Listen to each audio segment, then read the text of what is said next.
Let's talk about head and neck injuries. In our facility, we're lucky enough that we train lots of rugby and combat sport athletes. So a big part of our programming with those athletes is neck training, neck strengthening.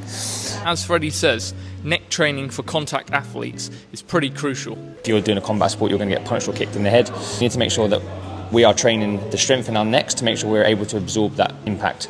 In fact, some research even suggests that for every pound of strength that you increase your neck, you can actually reduce the chances of concussions to up to 5%. Meaning, if we can just add an extra 3 pounds of strength to our neck, we can actually reduce the chances of concussions to up to 15%. To not train your neck is like going into a car and not wearing a seatbelt. So reason number one for training your neck is help with the absorption of impact. And it's not just our neck that really matters, it's also all of the musculature in our upper back. So making sure that we're getting our upper back exercises in, our rows, our chin-ups, things like shrugs. All this musculature can help dissipate some of the forces when we have a hard contact. Also, it helps prevent against concussion. So we know that obviously if the brain shakes inside the skull, that's when the concussion gets caused. And whilst we're on the topic of concussions, there's even been some research that may suggest that regular daily dosages of creatine supplementation may even reduce the chances of concussions to up to 50%.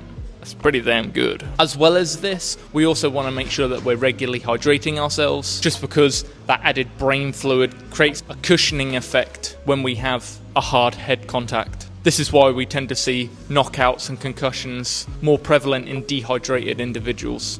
Think about as well, the neck is actually the top of our spine. Protecting the skeletal system and then the neck is obviously really important as well. Second of all is performance. So our head is our heaviest part of our body if we were to cut all our bits off. So think about that. If your head's all over the place, your body's going to be all over the place too. So if we can create a strong neck musculature, keeping our head still, is going to increase our performance. Not only can we absorb forces better, we reduce the chances of concussion, also just better performance. The more still we can keep our head, of course, we'll perform better. If you are a combat athlete or playing rugby or in a sport which is high forces through the neck or the head, even something like motorsport, make sure you're training your neck because it's really, really important. So onto some training techniques then. We have variations such as isometrics, although they do look really weird and stupid.